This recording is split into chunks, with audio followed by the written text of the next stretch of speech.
Good evening. Welcome to the August 12th Selectmen's meeting. Please rise for the Pledge of Allegiance. I pledge allegiance to the flag of the United States of America and to the republic for which it stands, one nation, under God, indivisible, with liberty and justice for all. Are there any announcements? Okay.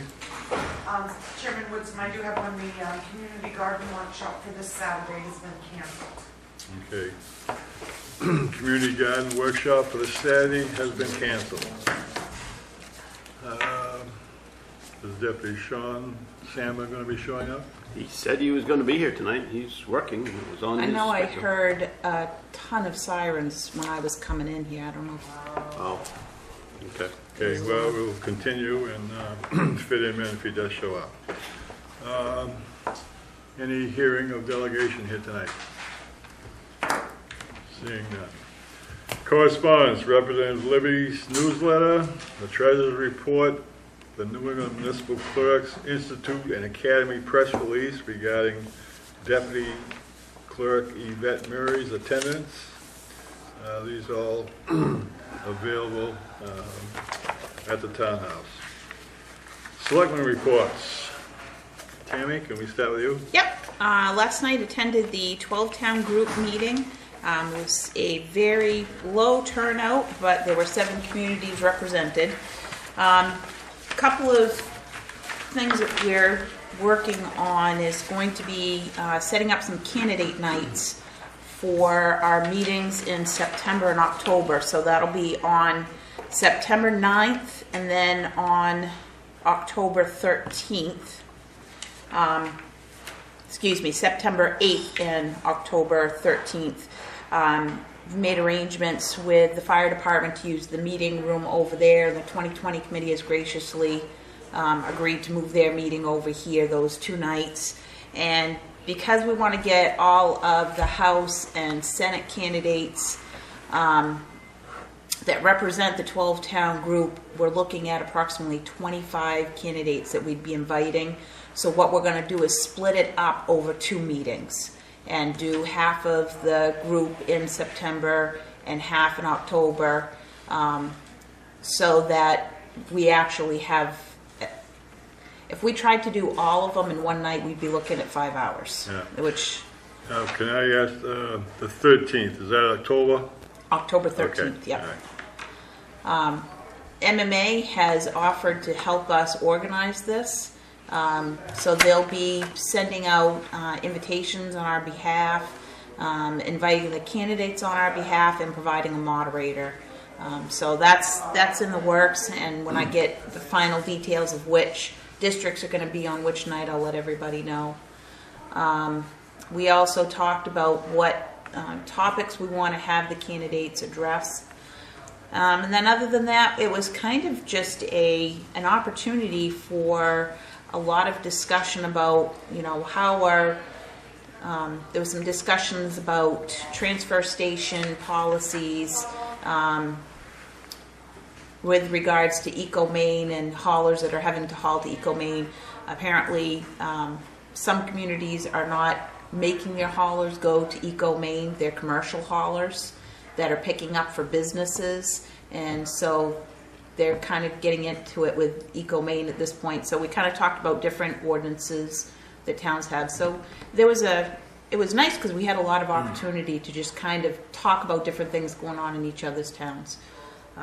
So September, our next meeting in September will be a candidates night. With regard to Eco-Main, if they're a member, I thought they were required to take that, regardless of the ordinance. Not commercial. Oh, not commercial? Yeah, Okay. but they're trying to force them to have their commercial haulers go to Eco-Main because now Eco-Main is having to drop rates. They've got some competition. They're not getting the waste stream that they want. And like Hollis was saying, their stance on this is they don't pick up, they don't take business trash. The businesses have to hire their own haulers, and so they're not going to dictate to them where their haulers have to dump their trash. Dennis? Well, they've got a flow control ordinance that they have to deal with, and I think what Eco Maine is trying to do is to enforce the fact that we all participate, all member communities have to have a process whereby commercial haulers get licensed. That's part of the agreement. Everybody's got that in their agreement, and that's one of the things that, you know, they're looking at to ensure that, you know, they at least know where that waste stream is going. But I don't think it's because they're lacking waste. So I'm not sure who spoke for the reason Eco Maine's doing it, but probably not quite the right story by the sounds of it. So, and I don't know who was driving the conversation. Lyman and Hollis. Because there hasn't been an Eco Maine meeting, and it won't be until next week. And They've been getting correspondence. well, the correspondence that came out was from Kevin, and it was, we're going to audit every town to make sure that you're compliant with licensing your commercial haulers. And we have an ordinance that we're supposed to do that. So, but I have nothing else. Okay. John? This time of year is oftentimes a time when committees get canceled because people are very busy and on vacation and things. Last night, the rec was set back for 2 weeks. I didn't make the cemetery meeting, but I'm not even sure it came off. But what has been coming down is the Waterboro Photo Day, and I just showed this to fellow selectmen. But this right here is about a 22% size of what will be out in the foyer with 38 pictures. There were 105 pictures taken. There were 35 chosen here. And it really, I believe, gives you a feeling what went on July 12th in Waterboro. It gives you a feeling for the town of Waterboro. So that was the essence of what we wanted to do, and I think it's going to really be very interesting for people coming into town hall and seeing it. And I would just want to also thank that Dave Lowe, who's behind the camera here, and Carrie DeAngelis from the Reporter have put in a lot of time on this and some good expertise. And I think the time to put this together is a little greater than we first thought. And so it's, but I expect probably we'll have something out there in maybe 3 weeks or so. Thank you. Yep. Gordon? I'll set that.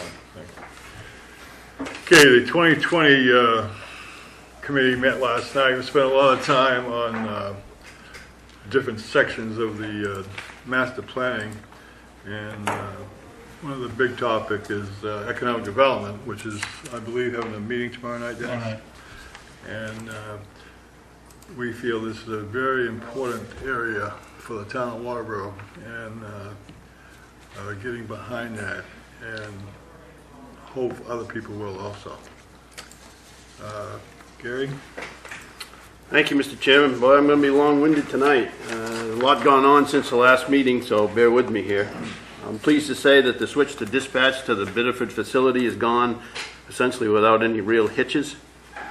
We're making good progress on the personnel policy rewrite. Both Matt and Mike and I met recently to have a more in-depth meeting.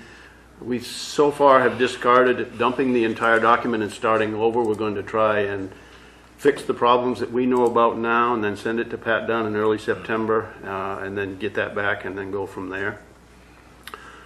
Pleased to inform the public we've hired Atlantic Valuation Services as our new assessor. Bob Conzel is going to be the gentleman who's in here on Fridays, every Friday, and Rob Sutherland will be here every Tuesday from 11 in the morning to 7 p.m. And they're both, I think, working well and trying to get acclimated here. And I've given them some real zingers of problems to process, and I like the way that they've dived in and are working on them. Last month we sent out 424 30-day notices for taxes due this year, this fiscal year. That was worth over $500,000, and unfortunately only 177 of those owners paid, so we still have 247 of liens that have just recently gone out. So whatever folks can do to pay their taxes, it would be greatly appreciated. From directions from the last Selectmen's meeting, I formally appointed Doug Foglio as our Public Works Director. So he's no longer the interim. Just for the public's knowledge, he works a minimum of 20 hours per week for the town. He's paid for that 20. A lot of the times he works more, but that's on his good graces, and we thank him for that. Tackling a variety of projects around town and having Nate McCoy on as a second person has really paid dividends. We're getting a lot more work done. You see the work down at the fire station where they replaced the signs. They got rid of a clump of trees behind the Taylor house to help with the line of sight coming through John Smith or out by the fire station. We continue to make good progress on retirement options. Steve Harlow's going to be here on August 26th conducting a meeting for changing your simple IRA investments over to a 457. And then on January 1st, we'll pull the trigger on joining the Maine State Retirements, now known as Maine PERS, or Public Employee Retirement System. I went up to the Waterboro Church, who runs the thrift shop that gets a lot of trash, and we've been taking it no charge, and there's no numbers up there. There's no contact information. I called them and I left business cards in 2 doors, and if anybody has a personal contact there, why, I'd like to know it because I haven't been able to actually talk to anyone yet. Are they still bringing trash to the transfer station, however? I haven't asked Clint that question, but I haven't been told that it stopped either. So. I mean, if there's been so many attempts to contact them and there's no response. Well, I think one of the issues is Pastor Tim has been quite ill Oh. and in the hospital for the last. What's his name, David? Tim Hutchins. Hutchins, yes. Okay. And he has been in the hospital. Okay. That's probably the reason. Yeah. I attended the annual meeting of the Land Trust on July 23rd, and related to that, the Boy Scout lot that you folks know it as, I guess, up behind Layton's garage. There was supposed to be 2 25-foot easements given from 2 separate folks to get the Land Trust out to that property. Roger Wilson, sorry, had given his, and West Layton apologized profusely. He thought he had done it years ago, but anyway, that's done, and I will record that easement. We're looking at the angle of it so that if the Land Trust wants to get in there, they'll pull a 90-degree turn off of 202, and I'm really not sure if that's the case, so I'm still working with West to get his survey. We had a site walk with DEP out at the Public Works Garage at the old lagoon site. DEP is hired and is paying for Ransom Environmental Civil Engineers to do a Phase 2 assessment of that old lagoon site, so that hopefully by the end of this calendar year, they'll be able to tell us whether or not we can even get approval to put a solid sand salt shed over one or both of those lagoon sites. I met recently with the York County Manager, Greg Zinser, to discuss our new cruiser for our contract deputy, and Sean should have that vehicle by the end of September.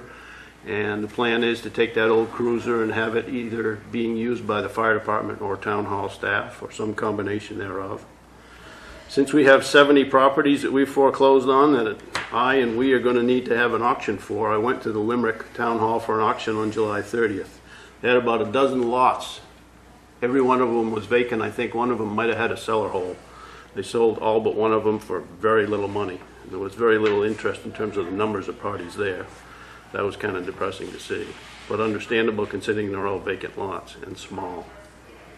Went to an MMA health insurance update recently, and pretty depressing what the Affordable Care Act is actually doing, or people are not knowing what it's going to do. But there are no new real changes coming down from MMA health insurance for this next year. So when you say disappointing, Affordable Care Act and how unclear it is and what's going to happen down at our level in terms of what you are and are not going to have to, for instance, what's a Cadillac plan? Hasn't even been defined yet by the federal government. There's going to be a tax on that I think has been pushed out to 2017 or 2018 now. There's just so many unknowns, and these are the professionals that work for MMA day in and day out, and they don't know the answers to them, and neither does the federal government. But the IRS is going to be involved in the Department of Labor. They're going to be involved in our health care and in our tax returns, and that's a little troubling when you start to maybe consider your health insurance as taxable income years down the road. Don't know if that's going to happen, but I don't like the sound of it. Yvette, Murray, and I have been talking about the election. It's less than 3 months away now, and I'll be hopefully going to the August 27th school board meeting, thinking that they may be making a decision that evening on how they're going to pursue, or if they're going to pursue, an election for the M.R.S.A High School athletic improvements. That would be the 8th bond question. If you saw Aaron Libby's notice here, there are already 7 bond questions on the ballot this fall. So that plus a gubernatorial, it will be a busy election. I'm going to actually take a vacation from September 24th to October 3rd, and Matt Boers will be around as needed during that time. And tomorrow morning I head for the annual Town Managers Conference at Sunday River, and I'll be back at work on Monday. Thank you. Very good. I always have those conferences somewhere nice to Want to have them at a transfer station or something? Yeah. Any follow-up or any other comments? All right. New business, discuss vote to reconsider the Selectmen's July 22nd vote to amend the zoning ordinance. Article 7, Table 1, Section 3D regarding docks. I asked for this to be put on there because the planning board has some concerns or would like to address that. Tim, do you want to? Thank you. The main thing is I thought that had been left out by accident, the 40-foot limit. And the thing that started this whole thing about the docks was one neighbor basically building a spite dock that blocked another neighbor's dock. And I think to leave it open-ended and to have no limit on the length of the dock could come back to bite us, and we might be letting someone down on the lake. Although they come out every year and we can change it down the road, I think a limit of 40 feet is pretty reasonable and at least gives us something to enforce if we need to. Any more discussion on that? Well, the dilemma I have with this is that if you put a number on it, and I thought that was the discussion that we had, was then you have to have some way of saying that it's inspectable. And we decided we weren't going to permit them. So if you're going to, I mean, I'm not sure what you gain by having a number in there. Right, if we didn't enforce 15, You know, I mean, what difference does it make? if If there's a number in there, somebody complains, I guess the CEO goes down and says, yeah, it violates, but there's no inspection criteria from him to begin with, there's nothing. So, you know, I thought one of the discussions that we had was we're either all in or we're all out on this, so, and I think we're out on it right now, but if you're asking that we get somehow back in, well, I just wanted to be sure that you had considered that it didn't get lost or fell through the cracks. I can see your point. And if we were to include a length, we would also have to include a penalty clause in the ordinance. Tim, did you guys talk about some possible scenarios? And you say it could come back and bite us. Did you talk about particular scenarios that might? We haven't, but what we saw was, like I said, this spite dock, where someone actually blocks someone else's dock with their dock. It's just neighbors that are feuding. And, you know, I don't really have a horse in the race. I mean, I just wanted to be sure that that limit wasn't just somehow dropped from our recommendation. I can see Dennis's point that if you didn't enforce 15, are you going to enforce 40? I just wonder if you did have 40, at least the neighbor could have a civil action based on that. But I don't know if the length would even make a difference in that situation, because it's not the length of the dock so much as the positioning of the dock being side by side.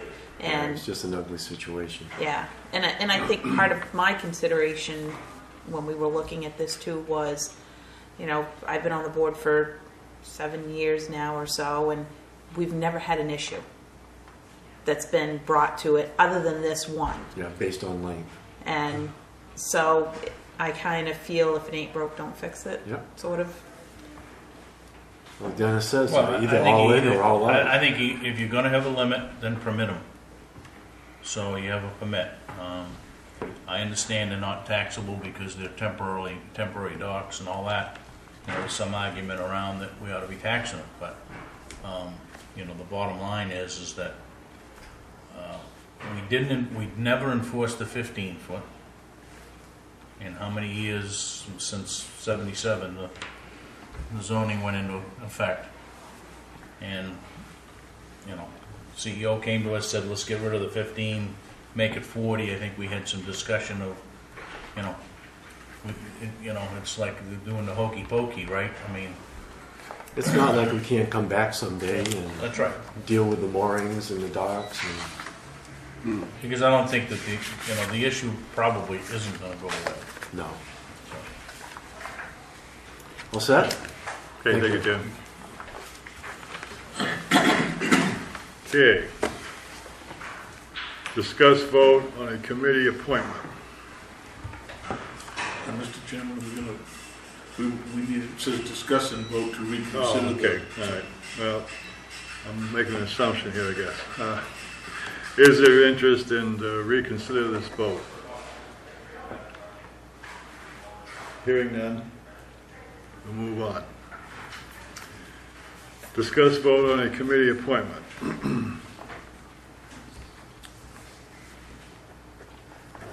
Is there a motion? I would say, I would move that we accept Stephen Solis's application for membership to the Parks and Rec, I guess, as a start. Okay. I'll second that. Okay, moving second to accept Steve Solis's application to the Parks and Rec. Discussion?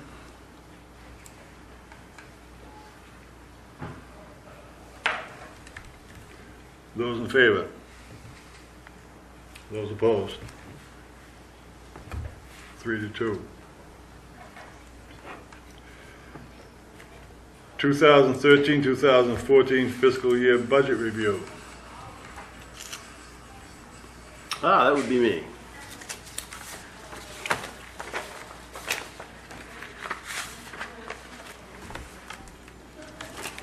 That's why there's no block there. Whoops, that's the wrong stack. Oh, come on. You don't want that.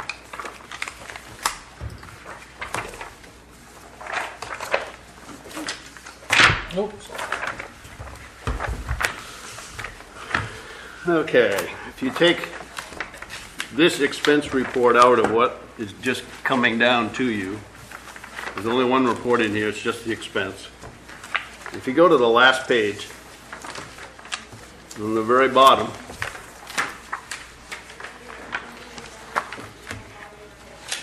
in red under unexpended balance, you would find the indication that we overspent our budget by $131,000 and change. Well, I don't think that's accurate when you really look at the scheme of life here, because there are three sizable expenses, one of them just above that figure to the tune of $43,000 ATV grant. That was not tax revenue. That was flow-through money from Department of Conservation. We also had the $330,000 CDBG waterline extension grant that was flow-through money. And I think you could say that the fuel donations to the tune of over $7,000 would also fit into that category. So you add those totals up, they total to over $380,000. And if you do the math in there, you essentially net out on the expense side just under $250,000 that was budgeted for. We raised the money for, but we did not spend it at end of year. So when that nets out, that'll roll into our fund balance. Now on the revenue side, I continue to be baffled, I guess, by the history of all the large revenues that we expect to get that we don't have in our budget. So I pulled out the largest, which is the tax commitment, $10 million. There's homestead reimbursement for $117,000, revenue sharing for over $300,000, and all those total up to leave a net of about $219,000 more in revenue than we budgeted for. It's kind of rough because there's some other figures in there that were zeroed out in our expected revenue budget, but we actually collected the money anyway. I'm pretty solid on the expense line. On the revenue side, it's a little more approximate. But my philosophy is budget a little more for your expense side and underestimate your revenues a little bit so that hopefully you add something to the fund balance. So with that as an opener, I'd entertain any questions on the end of the year. So, I guess my question is that, and that's why I don't like looking at just expenses and or revenues. I think you gotta look at them combined. And one of the discussions that we had, I thought was, like the ATV and the CDBG, those should show as revenue in, right?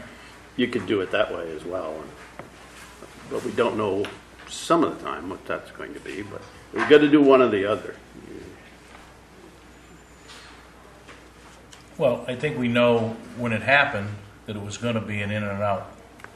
So why didn't we put into the budget or into Trio that we've got a revenue coming in and we get an expenditure going out, right?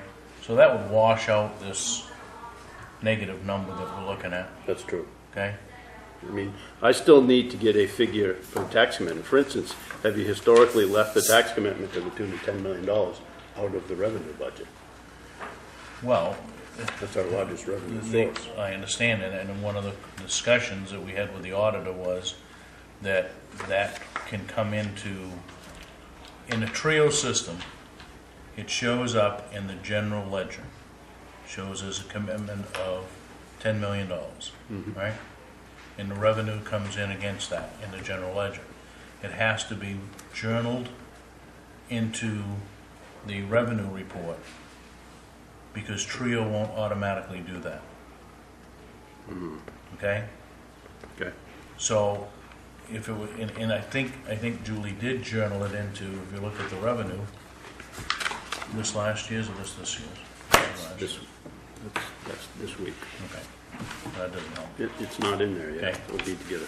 So, but if you look at her numbers, right, it shows a journal entry that there's a $10 million revenue, but you have to, all that has to be done manually because Trio will not feed that field because it's feeding the journal entry, the general ledger entry, which is revenue stream. You know, I mean, I've always looked at the general general ledger to look at, as my note to you asked, you know, we get a checkbook balance that's diving because taxes won't be coming in until October, right? So do we manage that, of how low that goes before? And a few years ago, that was allowed to, taxes were pushed out, so we weren't collecting taxes until November. Yes. So we had this whole big hole that we were digging ourselves into because we didn't have cash flow. So, I mean, it takes some more work, but I think that and when the CDBG got passed and we knew that it was coming, somebody, I would assume Julie went in and put it in here as an account that said there's money gonna be going out. So there's got to be an account from a revenue perspective that shows it coming in. So that should wash out the bottom line. I would think anyway. I think that's a fine goal to have, you know, by the end of the year, have those things in there. And so we're not having this discussion at the end of this year.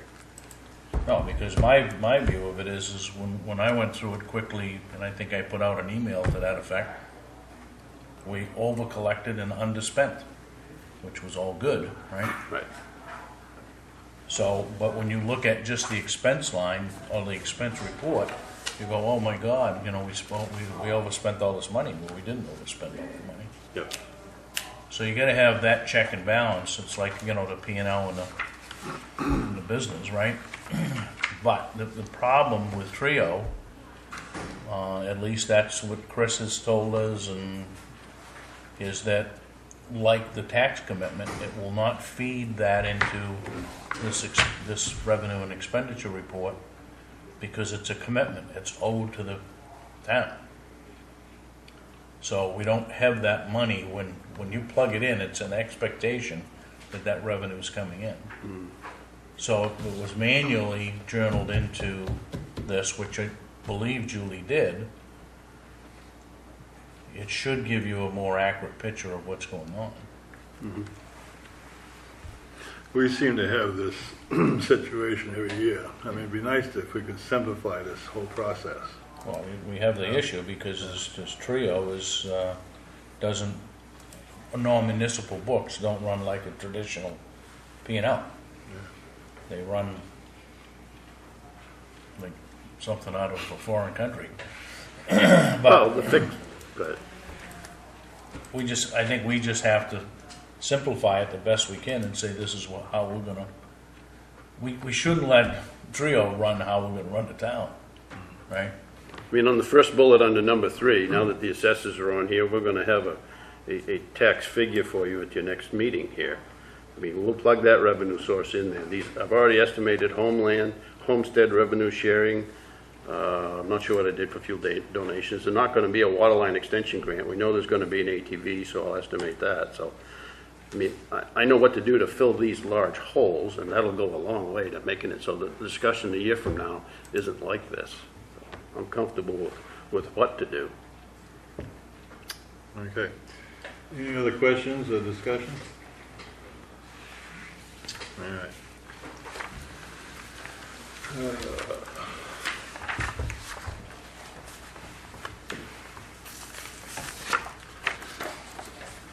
Discuss conducting a review of the Selectmen's goals.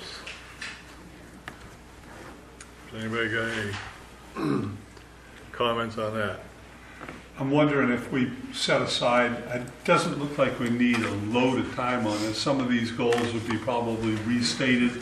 Some of them are well on the way to being met. You know, I don't think it needs a 4-hour session, maybe 45 minutes, something like that. What are other people's thoughts on that? We never can do anything in 45 minutes.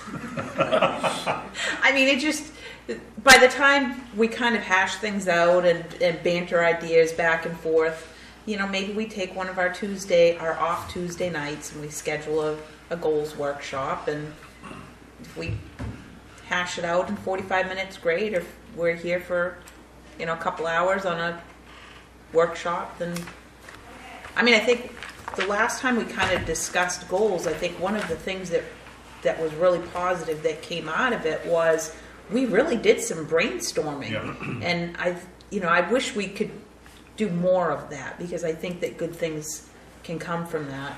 So I would prefer to see us do it on a Tuesday, an off Tuesday night, so that we have the time to give it its due diligence. Good. Does anybody want to peg a Tuesday night? It'll be the Next week's open.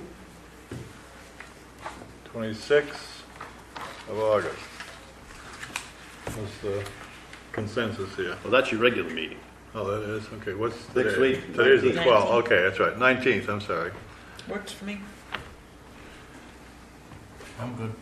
This next Tuesday, Yeah, The I'm 19th. gonna be gone. Okay, That won't that work. doesn't work then. that doesn't. The first, that's Labor Day, isn't it? The second is the day after Labor Day. I guess you could target it for that. September 2nd? Great. Okay, time? 5? 5? That works for me. Dennis, is that good? That's right, you're not coming in from, For North Pole. Okay, September 2nd at 5 o'clock, goal sessions. All right. Okay, old business, discuss vote to approve the minutes of the July 22nd meeting, regular meeting. So moved. Been moved, do I have a second? Second. Okay, moved and second to approve the minutes of the July 22nd regular meeting. Those in favor? Okay. Discuss vote to approve the minutes of the July 29th meeting, special meeting. So moved. Second. Been moved and second to accept the minutes of the July 29th special meeting. Those in favor? Okay. Pending decisions, review status of the annual town meeting. What do we have on that? I think it was just more of, what are we gonna do? What are we gonna do to kind of going forward, right? Right. Maybe that's kind of part of our goals. Yeah. I That think might be something to fold into that. Okay.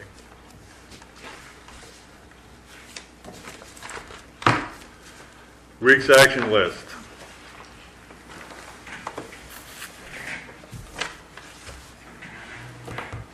I don't know if there is one, right? Did you ever get a chance to look into Camp Lappin status? Yeah. Yeah, You sent out, I thought he sent it. reported on that 2 weeks ago, and as far as the state, they are a justified nonprofit. Okay, I wasn't here, I don't think, at that meeting. All right. So, items for discussion. Well, maybe see if Sean can come. Yeah, we need to, Reschedule.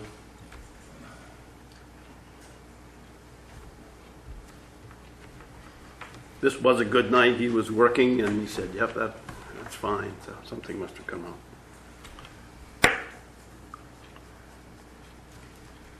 Anything else on other people's agendas? I should have mentioned this actually under Selectmen's reports. Do you mind if I back up a little bit? Go ahead. Just remind folks that the silver bullets out here have limited use as far as what can go in them. They're for recyclable goods.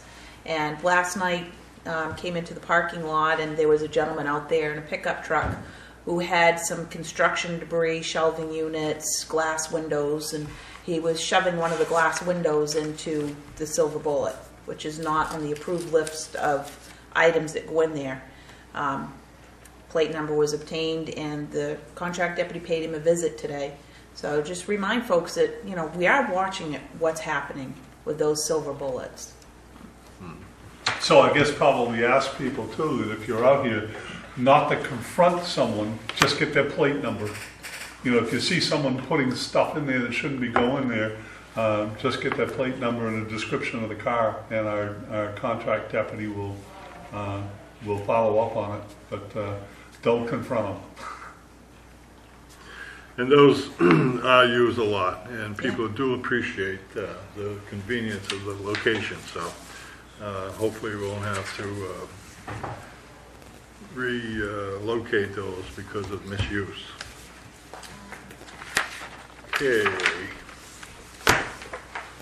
Items needing signature, minutes of July 22nd regular meeting and a July 29th special meeting.